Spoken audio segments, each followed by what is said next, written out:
Kia ora, ni hao, bonjour, whatever origin you're from, you're more than welcome to today's class. My name's Paul, and I'm a Look Good Feel Better facilitator, and I'm your host today. And on behalf of Look Good Feel Better, it's my pleasure to welcome you to this Q&A with Kaola Kanoki, whom I'm going to introduce shortly. But first of all, I'm just going to introduce you to Look Good Feel Better for those of you who haven't been online before. Okay, so Look Good Feel Better, it's a free organisation. It's non-medical. It's product neutral, although it does have a lot of products that it utilises for classes and workshops around the country. And we do, though, invite qualified speakers like today to share from their area of expertise that's not that of Look Good Feel Betters. And it's quite ironic because today's speaker is involved with the Cancer Society, and of course we've just had Daffodil Day, so I think it's a great opportunity to just to think about that and think of the wonderful work the Cancer Society is doing around the country. But we provide support also for your appearance-related side effects of cancer treatment, especially for ladies with the workshops around the country. There's all sorts of changes that affect us when we have cancer. Changes in our skin, hair loss, stress, and of course mindset support. And we're going to get some of that support or some ideas from Kaola today to help us through our treatment. So looking good can help you feel better, can't it? Physically and emotionally, and that can help us have a more enjoyable life.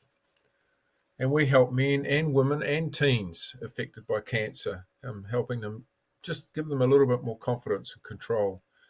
Check out our website. There's lots of different classes that we have online now, and I'm sure there'll be one or two in there that will be very suitable for you.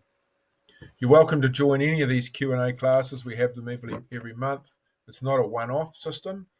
You're welcome to be on board with not just yourself, but your wife or husband, your partner, your support person as well, and they'll be able to help or understand some of the coping strategies that we're going to learn about today. So how the session runs will be about an hour. In about 5 minutes, Kaola will start. You can leave your screen turned off if you like. I see many of you have, and that's absolutely fine. Please, though, if you don't have your name on your screen, or please just put your name on your screen, which you can change in the participant icon at the bottom. It looks like most of you have. The class is now actually recorded, and it will be available to you by way of an email sent to you with a link, and that link will be available for a short period of time. So if you want to just sit back and listen, absolutely fine. If you want to make some notes, great. If you want to ask some questions, just type them in the message box down below. In fact, you can practice that now by just typing your name and where you're from.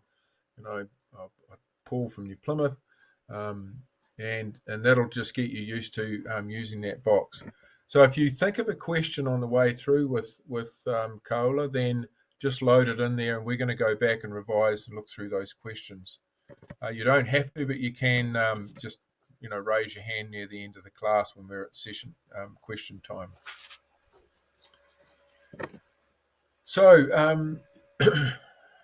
I'm going to now introduce Kaola Kanoki, who's going to talk to us today about coping strategies and self-care. And Kaola is a manager of the psychological services at the Cancer Society, and she's got 5 years or probably more now actually experience working in the psycho-oncology area. She's a registered psychologist specialising in supporting patients to cope with chronic and acute health conditions, stress management and adjusting to major life changes. And for all of us that are affected by cancer, that certainly rings true in a lot of those areas, that's for sure. So Kaola, welcome. It's great you're here. We're really looking forward to listening to what you have today and learning from you and sharing from you. So thank you. Come on board.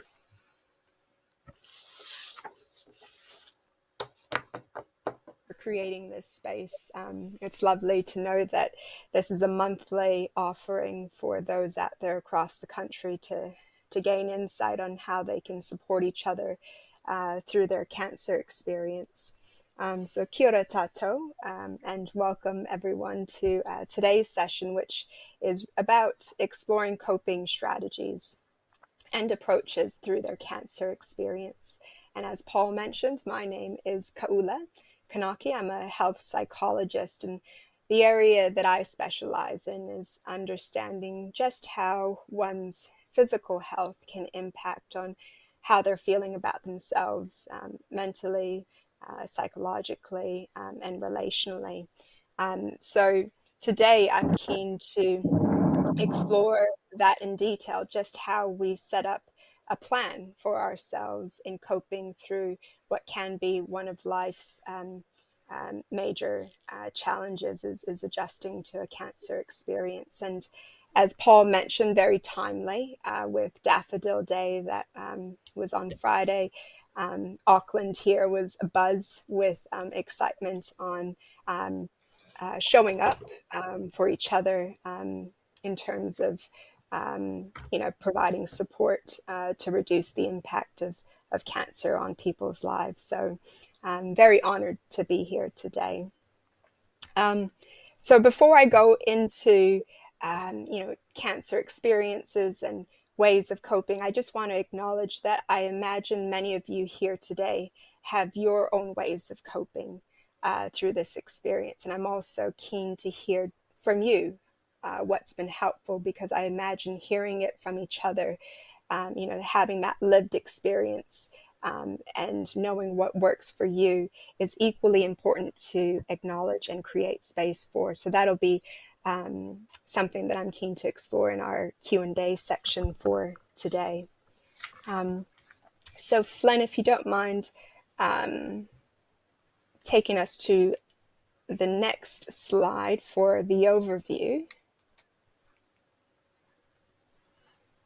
Okay, so today we'll explore common reactions to cancer, and I think the benefit of highlighting those experiences is normalizing just how challenging this experience can be is the first step towards looking at what it is that could be useful or helpful in responding.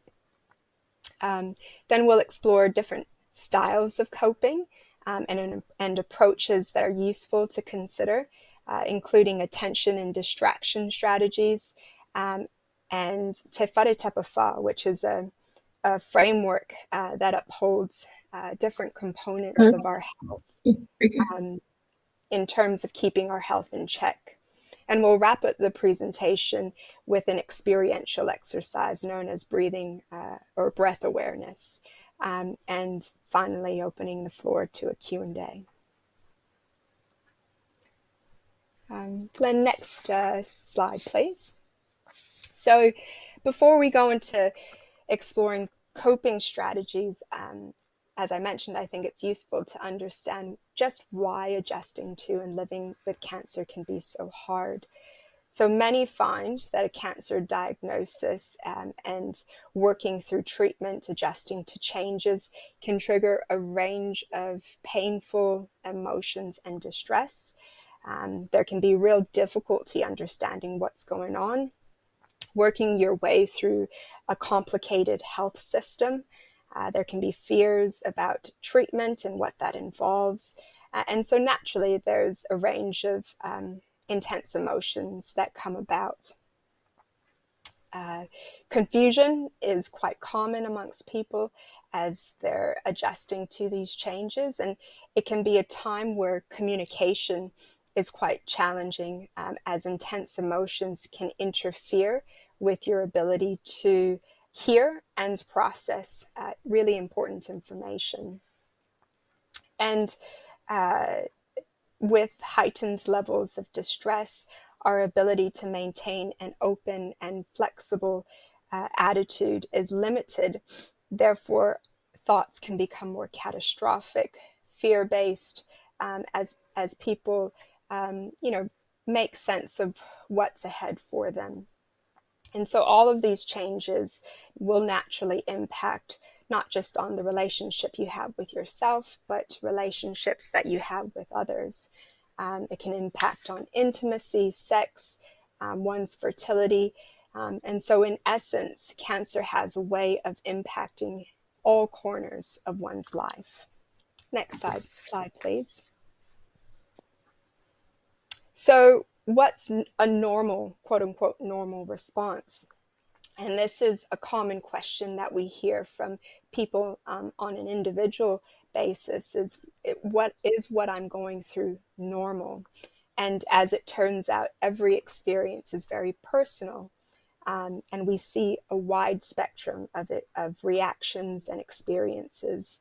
And we know that with intense emotions, it can often feel like a roller coaster of an experience where there are highs and lows. And what we know is that these highs and lows eventually settle as people begin to adjust to their experience. But if you find that your distress is prolonged or overwhelming, that may be a time where accessing some support, health professional support, could be useful. But in essence, it is quite natural for there to be ups and downs through the cancer experience. Next slide, please.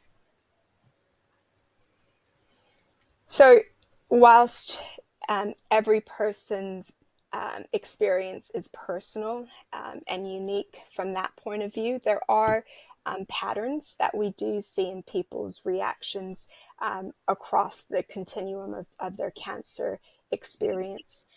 And there are three main points of heightened distress that we typically see, and that's at the point of diagnosis, start of treatment, and at the end of treatment. And if we think about the time around diagnosis, there were, oftentimes investigations that led to that point. And so it can naturally be a time where there's a lot of uncertainty about what's around the corner. And we find that, there's that initial shock, disbelief, even numbness that can occur at that point in time. Though what happens is with the diagnosis and an adjustment period is that distress tends to settle back down until the beginning of treatment, where it might peak again, and that's just due to natural anxieties that come about when one considers how their body will adjust to the treatment and the impact it might have on one's life. So that settles as people begin their treatment, adjust to changes, and find a rhythm as best they can. And interestingly, as I mentioned before, at the end of treatment is another time where people typically experience heightened levels of distress. And that comes about as people begin to consider what life looks like post-cancer treatment, returning to work, returning to socializing, returning to everyday activities that has been put on hold.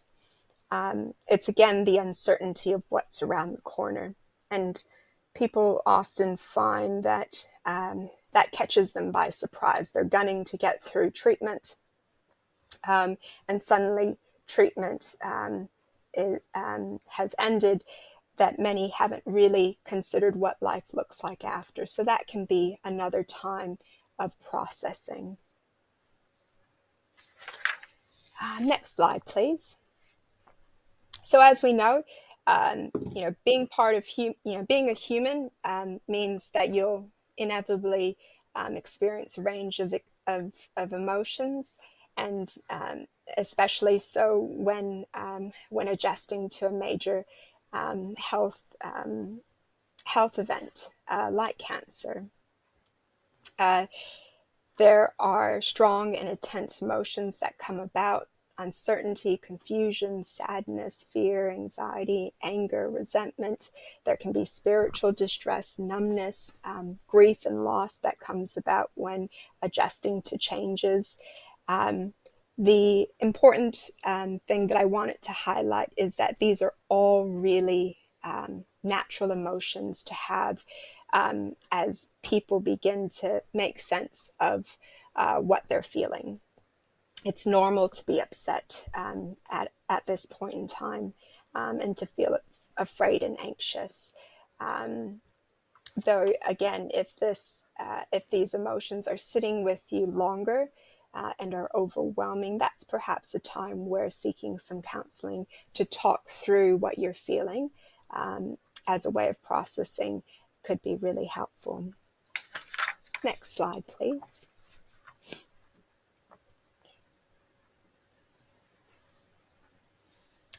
So in response to emotions, there are physical responses to distress. And when we think about what happens when we're under acute stress, our body goes through what's called the fight or flight response. It's an evolutionary process that's developed over thousands of years to help equip our bodies to respond to stressful or life-threatening events. And in the short term, that's really adaptive. It equips our body to either fight or run away from the threat. Though with more chronic stressors like cancer, um, that can prove to be quite difficult in terms of the load that our body carries. And so things like sleep, appetite, in the short term are affected, and long term. So people can often find that they're feeling a lot more fatigued. Their sleep has been affected, and that's the result of chronic stress on the body, compounded by some of the known side effects from cancer treatment. So it's quite a powerful combination of experiences that impact on a person's physical well-being, and I think that's important to highlight as well. So next slide, please.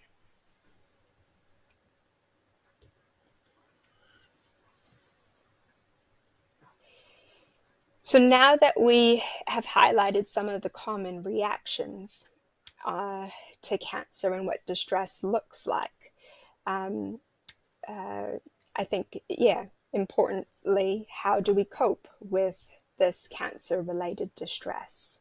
And how do we cope with all of these changes? So next slide, please. So as it turns out, there are many ways to cope with distress.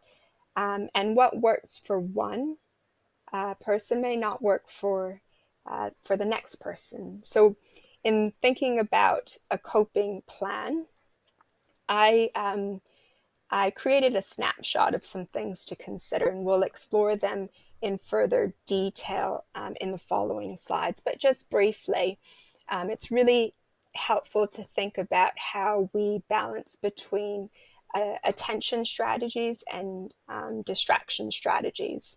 And I'll go into what that means exactly. Other useful strategies to consider, or approaches to consider, is through a framework that that looks at our health as a whole. So it's a holistic model of health known as Te Whare Tapawha.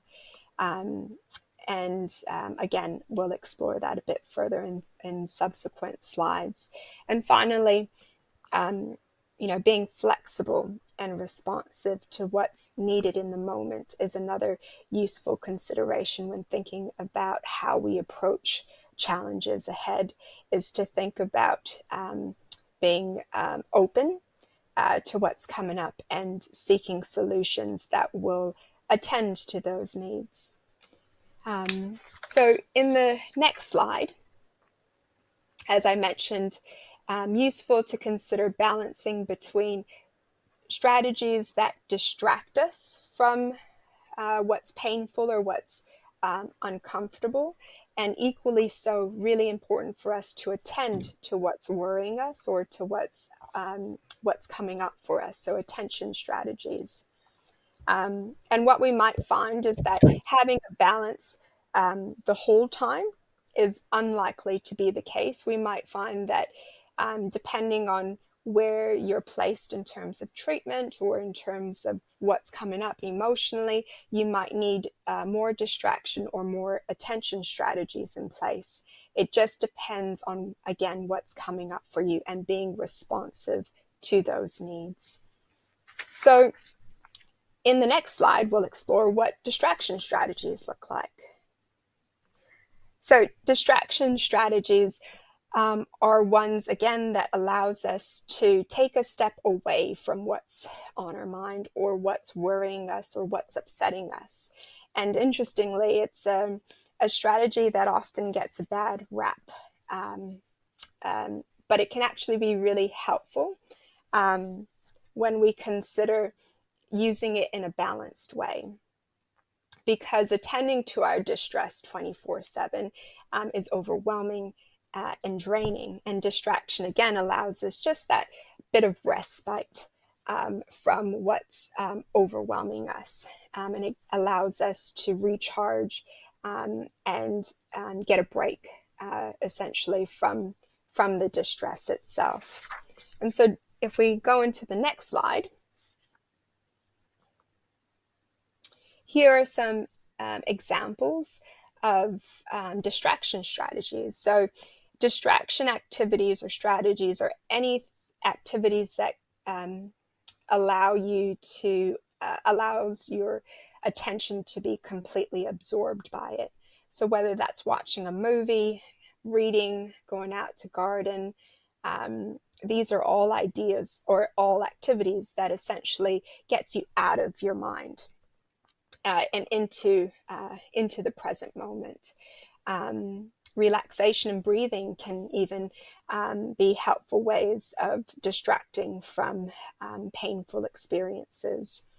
Looking after your body through foundational health, like eating well, having regular and gentle exercise, and sleeping or resting, again, are all ideas around some strategies that can help you distract away from the emotional pain or the distressing thoughts that are coming about through your cancer experience. And in the next slide are attention strategies, which gives yourself permission to focus on the cause of your distress. And paradoxically, what we find is that by attending to our distress, our mind is able to let it go a little easier, because often our mind is like a problem-solving machine. It's hypervigilant to any discrepancies or any uncertainties, and so it will seek out, your mind will seek out problems to solve. And so by attending to the problems or the worries that the mind is attending to, it gives us permission to work through it and ultimately to process that. It's really important also in terms of helping us coming to terms with some of the emotions that we're feeling.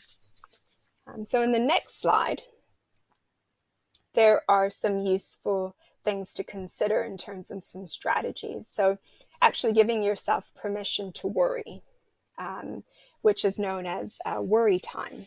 And you can go about doing that just by scheduling, 30 minutes or less to this time where you allow yourself to write down or to worry about what's ahead or to worry about what's going on.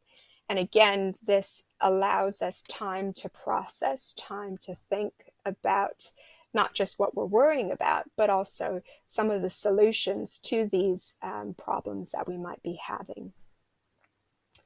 Other ideas around attention strategies could just be talking to someone that you trust and that you find helpful. They can be a good sounding board to get that worry off of your chest, and ultimately with the aim of being seen, heard, and understood, and potentially getting some helpful advice as well.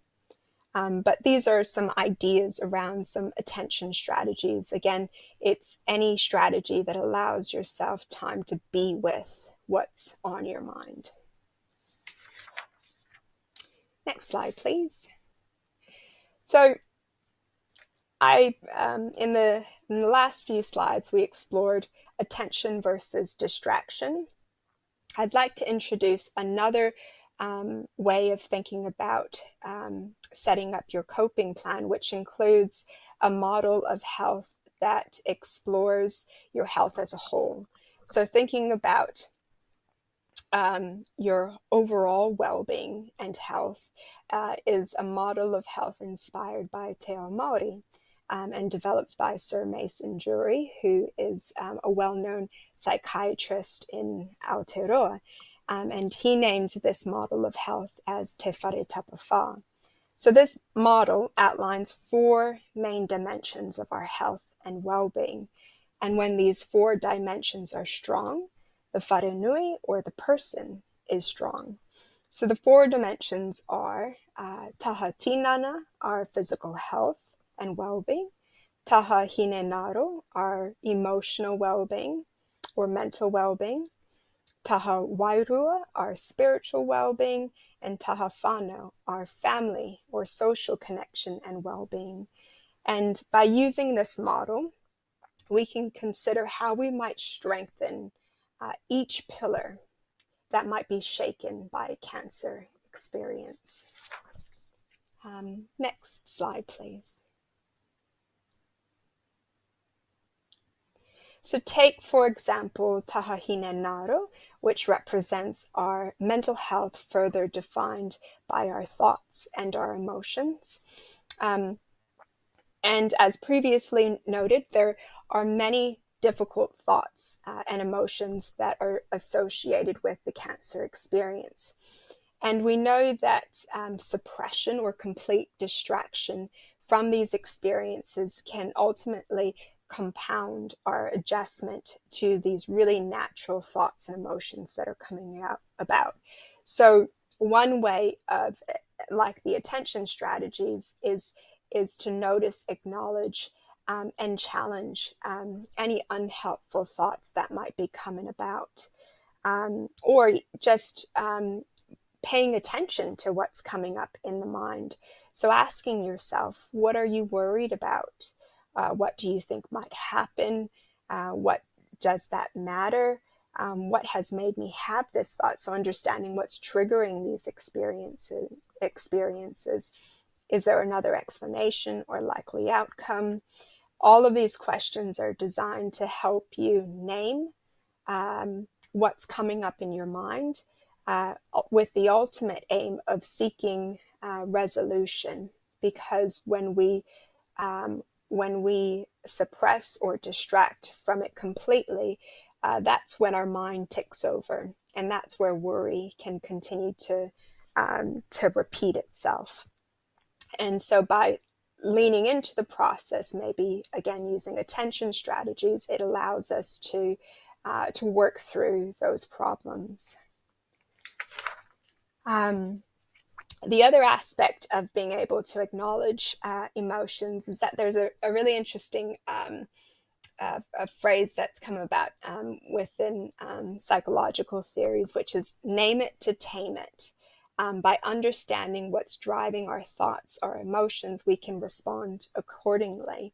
And there's, benefit in sitting with our worries if it helps us to formulate the next action, whether that's setting up a doctor's appointment because we have a worry about a symptom, or if there's a worry about,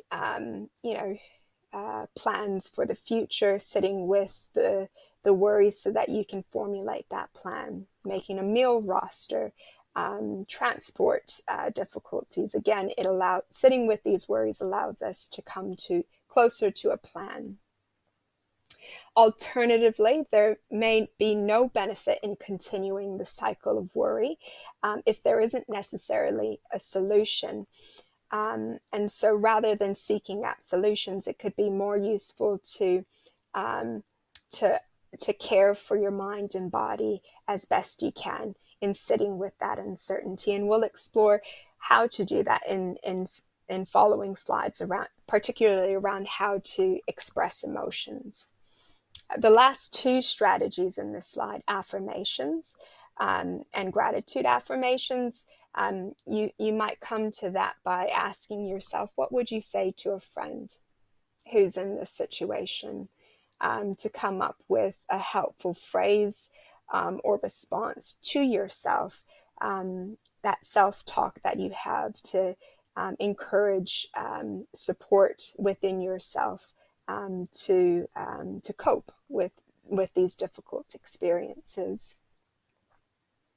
Gratitude is a way of balancing the mind's tendency to focus on the negative, but importantly, it's not designed to minimize or distract from what's going on. Rather, it's just to help balance the scales in our mind, which are often uneven when it's under distress.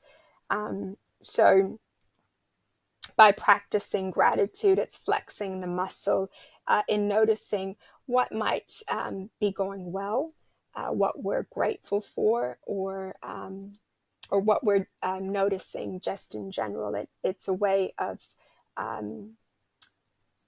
rebalancing the scales around what's been challenging and also what's been helpful. Next slide, please.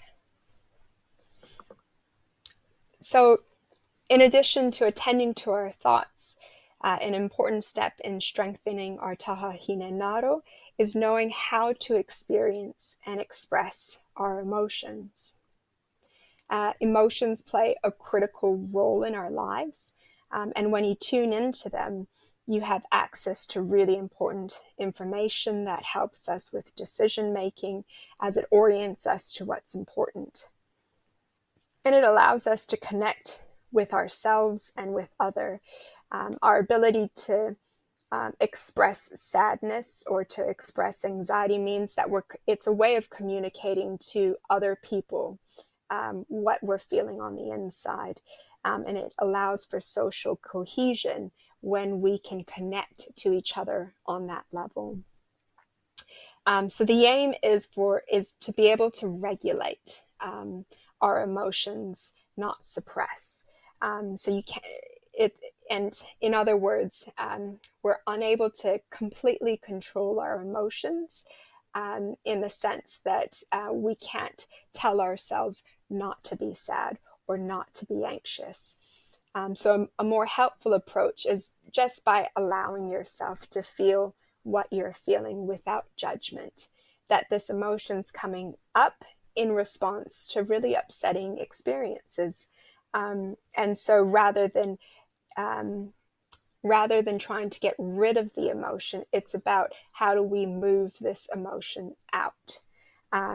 So that could be by crying, listening to music, engaging in art, whatever it's needed to allow yourself to feel and emote. So many of these examples are just some ideas on what's helpful to consider when emotions might be beyond words, and sometimes moving the body or expressing it is a way to get it out. Next slide, please. So this component of our health, taha tinana, our physical health, and it can be strengthened when we consider how we move our body. And that could even include using breath as a way to move the body and allow physiological changes or releases that's stored through tension in our body. And so these techniques are what's known as bottom-up approaches, meaning how we care for the body can directly impact on how we're thinking and feeling in the mind. So controlled breathing exercises, such as counting your breath for 4 counts in and 6 counts out, or mindful awareness of breath, which is simply just noticing how the breath moves. This is a way of reconnecting to the body to allow yourself to process the emotions that are stored within the body. Additionally, there's other ideas around physical health. Physical activity and movement can boost our energy levels, our mood, our concentration, and how we feel about our body, our self-esteem and confidence. So exercise is a really helpful activity to consider when thinking about your physical health. And bearing in mind that the body is going through so many changes through the cancer experience, it's about what would be one small action or movement that feels right in the moment. So, being compassionate towards the body as well with all its changes. We mentioned earlier too about, sleep and eating well. Those are all activities that cares for the body whilst it goes through changes. Massage, that's another wonderful experience as well that allows tension to be released. So these are all just some ideas on ways that you might attend to your taha tinana, your physical health.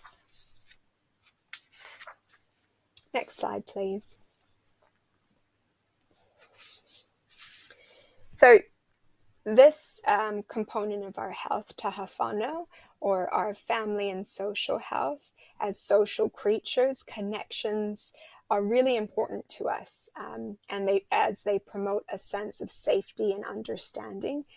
Therefore, consider how we connect, or how you connect with others, and the wider sense of community can be really helpful when thinking about how to cope effectively with your experience.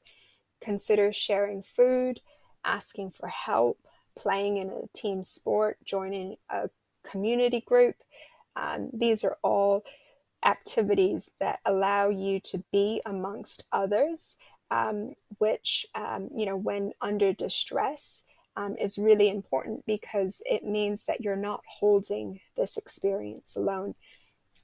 Even being a part of this group on a monthly basis, I think, is a great example of how you're upholding this side of your health, is by seeking out social connection. Next slide, please. The final component of Te Whare Tapawha is taha wairua, our spiritual health. And we experience and define spirituality different. The important idea here is to consider what would be most meaningful and relevant to you. What are the things that connect you to something greater, that connects you to a sense of awe, or even connects you to a sense of meaning and purpose?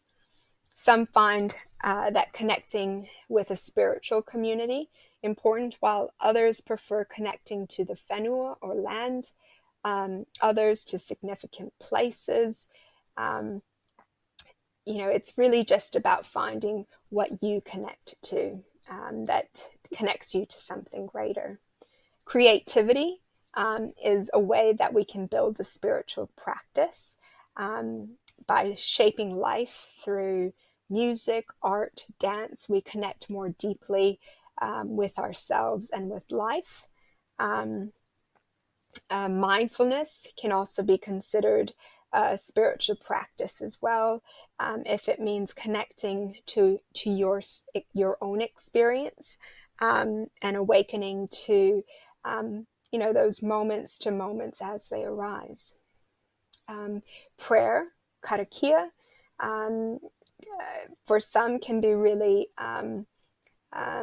meaningful in the sense that it asks for help from a higher power. It could also just be a matter of setting intention, what you wish for yourself as you navigate this difficult time, or what you wish for others. And finally, gratitude practice, which again is just about noticing what you're grateful for, something which can sometimes fly under the radar when there's so much challenges, that paying attention to the small things that have affected you in a positive way is a way of rebalancing or recalibrating the scales in the mind that are naturally unbalanced through this challenging experience. So it's what I'd like to emphasize with that. It's not denying the challenges of life, but rather noticing and connecting to some of the experiences that have lifted us through this challenging time. Next slide, please. So with everything that's, all the strategies or the approaches that we've explored, what I'd like to highlight is that in the midst of distress, it can be really difficult to work out what to do. So planning ahead can be really helpful in planning for the challenges that lie ahead. So the important things to think about is setting up a plan that is tailored to your needs, because one size doesn't fit all. For some of us, we can be actually really great at attention strategies, meaning we're really great in sitting with the worry and working through worry through problem solving. So maybe what's more helpful might be more, setting in some distraction strategies that allow us to reconnect to the life that's around us, as opposed to the worries that sit within us. So in thinking about your coping plan, what's important is thinking about what's needed to balance your approaches, so that you're giving yourself time to process and time to recharge and rest from this experience. Another thing to consider: keep it simple. Listing the top 3 strategies that's most useful could be just a good first start. And in the next slide, there's, another thing you could consider. In our next slide, Flynn. Thank you. Listing, as I mentioned, 3 activities that are useful in terms of distraction, in terms of, attending to the distress, something, consider something that you might tell yourself that's helpful in navigating a difficult situation. Listing the person that you'd like to talk to, who's been helpful in the past, or even a health contact that you trust to answer medical questions. And I've set the Te Whare Tapawha framework in here to even think about listing one item across those 4 dimensions in terms of strategies. Could be a nice way of keeping those strategies front of mind. So, in your own note-taking, you can draw out a whare, a house with 4 sides, or 5, and listing some of those ideas within those domains itself. So that completes the more formal side of a presentation. I thought, as a way to transition from the talk itself into the Q&A, I might just introduce a breath awareness exercise. And this is a mindfulness practice, essentially, which allows us to reconnect to the breath. So I won't go into explaining it too much. Sometimes it's more about just experiencing it for yourself. So this is a breath awareness exercise. We'll take just a few minutes to do this. So I invite you to get comfortable, sitting in your chair. And if you feel comfortable, you could close your eyes if it means that you can focus a little easier on your breath. And with your eyes closed or just softly fixed on the ground below, allowing your mind to just settle into this moment.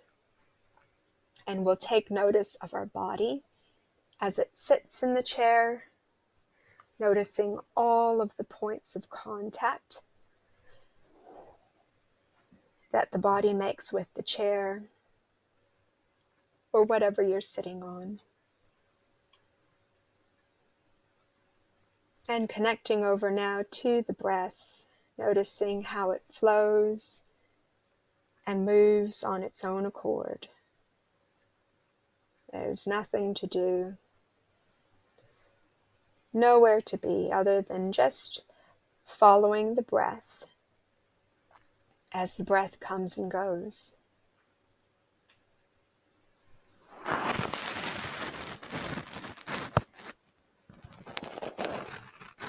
So often our mind can be fixated on what's around the corner, or perhaps it's stuck in the past.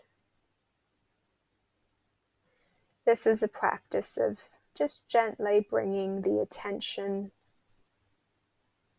over to the here and now, using your breath as an anchor, something to hold on to.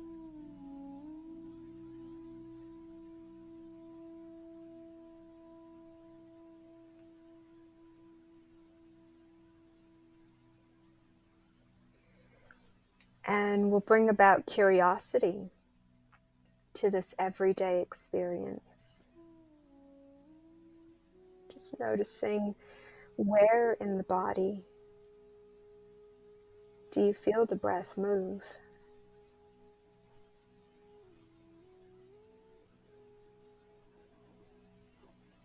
It might be at the tip of the nose, noticing a cooling effect of the air as you breathe in, and a warmth of the air as it leaves.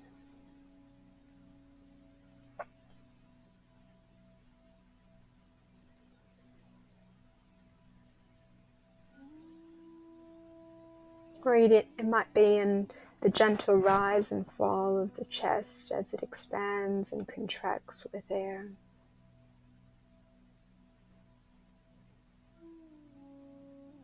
Just being open to what you're noticing.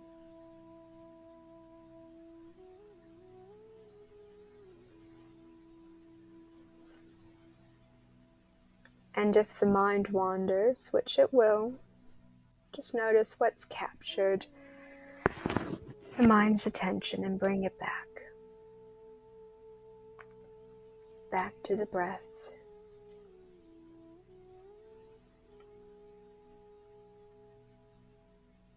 Back to the body.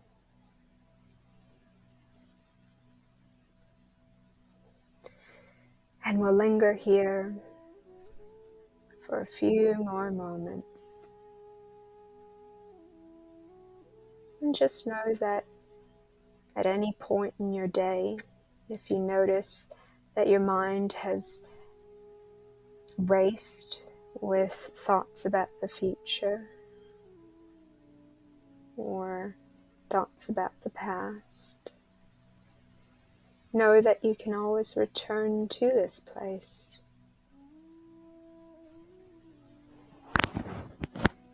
This place of noticing, this place of awareness.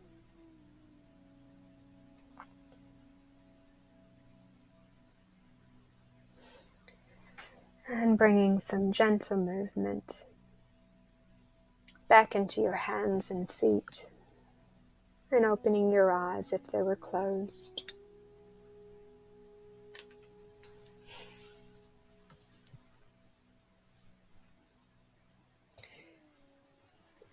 So that's a very brief exercise known as breath awareness. It had us consider what it feels like to breathe, an everyday experience that we really don't think about all too often unless there's real intention to noticing it. And in the process of that, people might find that, well, there can be a lot of experiences with it, but many report how it does provide some respite from the constant murmur of the mind. So that completes the talk that I had today, and would just like to open the floor now, perhaps exploring some of the questions that you have. Yeah, thank you, Kaola. That was a lot of material there, a lot for people to take in, to be able to utilise. It's fantastic. I was just looking over at the comments, and there was one raised by Jackie, which I kind of resonate with. Actually, it's more a comment, but you may have found it. I felt a lot of survivors' guilt after I got the all clear, and that's something. When it was typed, you kind of realise that actually sometimes people do. You journey with others that have it. And then when you're given the all clear and somebody else isn't given the all clear, there is some feeling of guilt of actually saying, actually, I'm okay again. Is that something you've come across? Oh, absolutely. And I think it points to, a few things that, as socially mindful people, we naturally are saddened when not everyone has the outcomes that we have in life. And so there's sadness with that realization, guilt, as it's mentioned as well. And so I think in thinking about, how to honor those feelings that are coming forward is, recognizing that, that it's there. It sounds like there's an appreciation for life itself to have this feeling, to recognize that not everyone is as lucky, or has the benefit of continuing to live life. And so it's pointing us, thinking about again, why is it that we feel emotions? Is that emotions come about to orient us to what's important in life. And it sounds like in this case, guilt comes about with recognition that life is not always given. That we can't take it for granted. In saying that, I think, becoming all consumed by guilt may not be as helpful either, in the sense that it might interfere with our ability to live life well, moving forward from this experience. So the question might be, how do we connect to life in a way that honors the appreciation that we have for it, without allowing it to consume us? And that's an exploration, a further exploration that I think isn't able to be answered in 5 minutes. But Sure.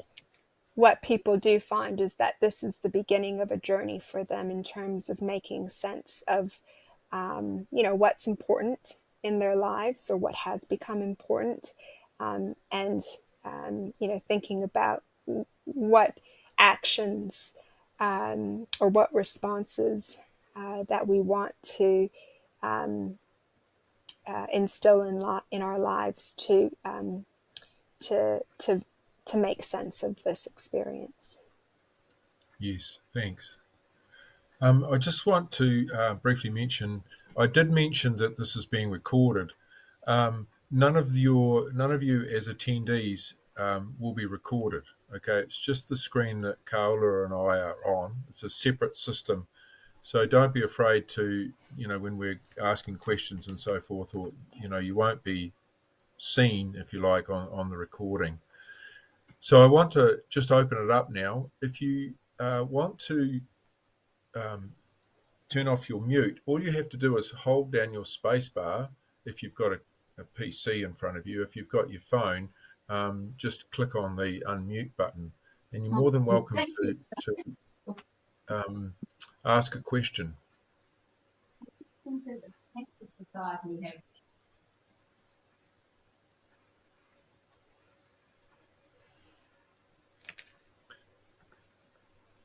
Sorry, I think we had somebody talking. No, maybe if you type in the question in the box, then we can pick that up.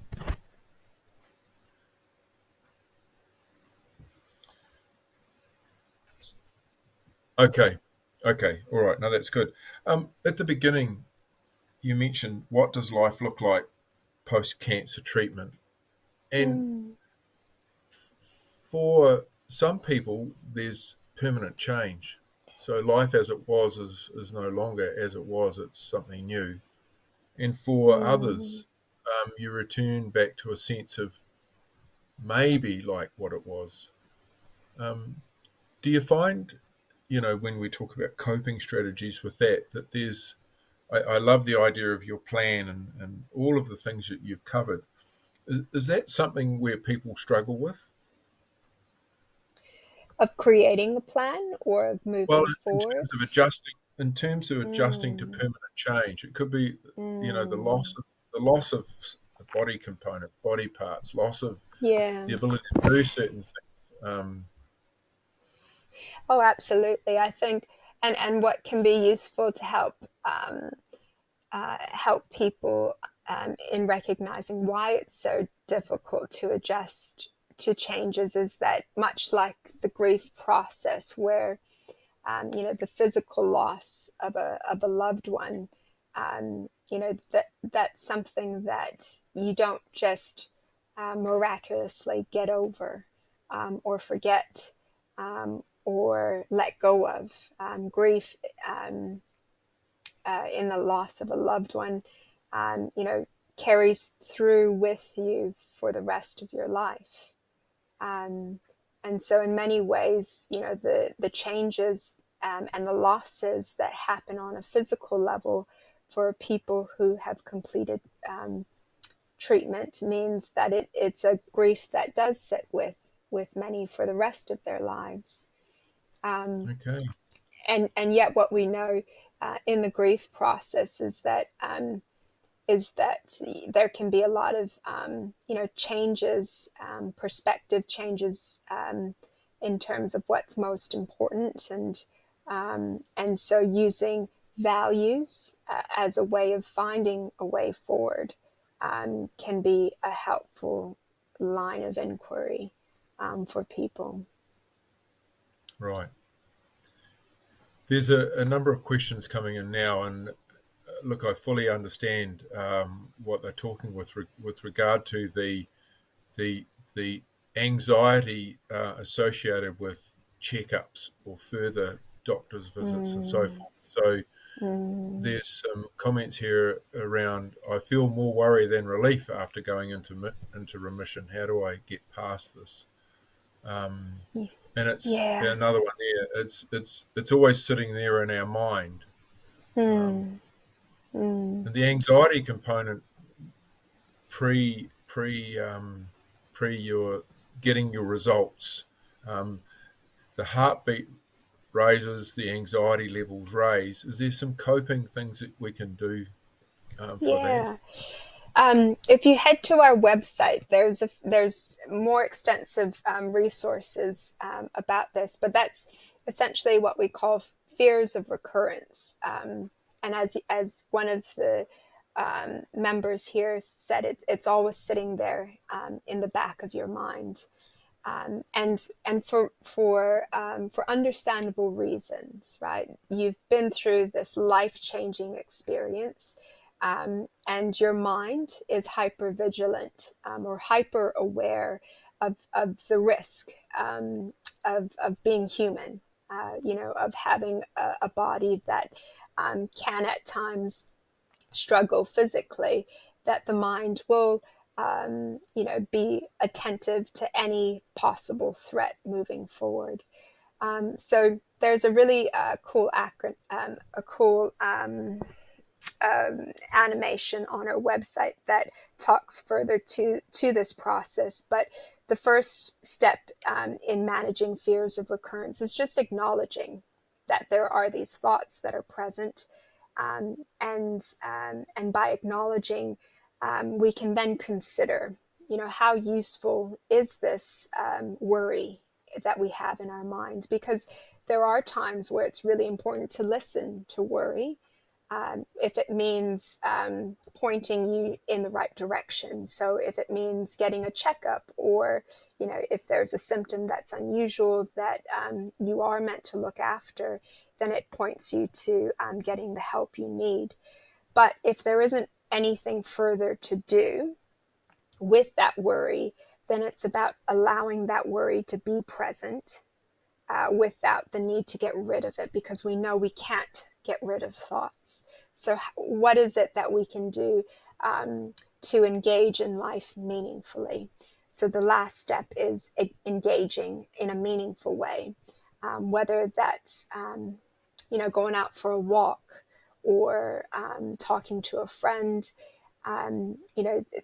engaging in life, whilst worry is in the background. So there's, if you're interested, on our Coping with Cancer series workshops, there's an animation that walks you through that. And that's on the Cancer Society website. Yeah. What I could do, I'll just bring it up. Or is there a way that I can send the link now? You can either send the link now, or if you send it to Claire, everyone can be sent the link. Okay. Yeah, I'll get that. Oh, there it is. I'll get that through. Yeah.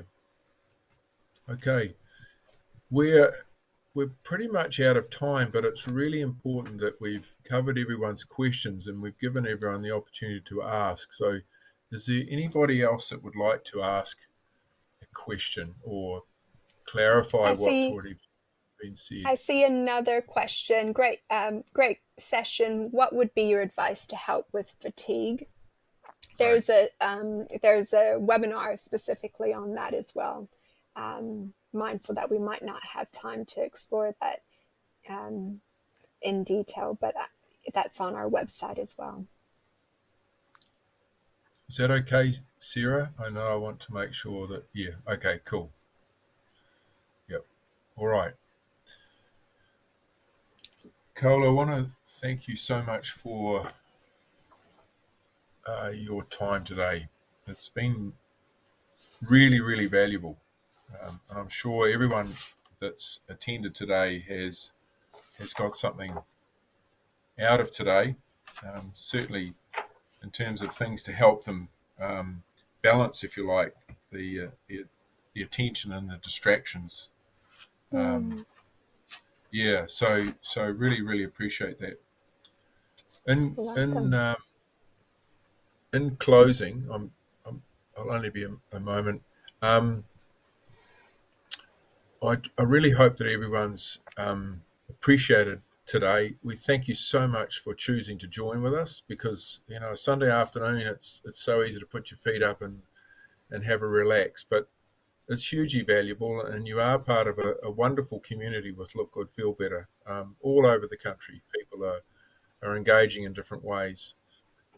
You will be sent a feedback form, and we do appreciate getting your feedback and your comments. So in there, if you do have any ideas of topics or other speakers that you know of that would be able to help us, or ways that we could improve, please give us that feedback. Our next Q&A session's on the 29th of September, and just keep an eye out for the email notification or an eye out on the website for the upcoming class. So please feel free to recommend Look Good, Feel Better to others. We do appreciate it, especially if you found it beneficial. And it's with that note that we're drawing the class to a close today. And we just hope you all have a wonderful evening. And thanks again, Kaola. Really, really appreciate it. Oh, thank you for the invite, and everyone for tuning in. It, I think, demonstrates just how committed you are in caring for yourself during this experience. So kudos on all of you for showing up, and I wish you all well through your journey. Cool. Okay, everyone. Farewell and enjoy the evening.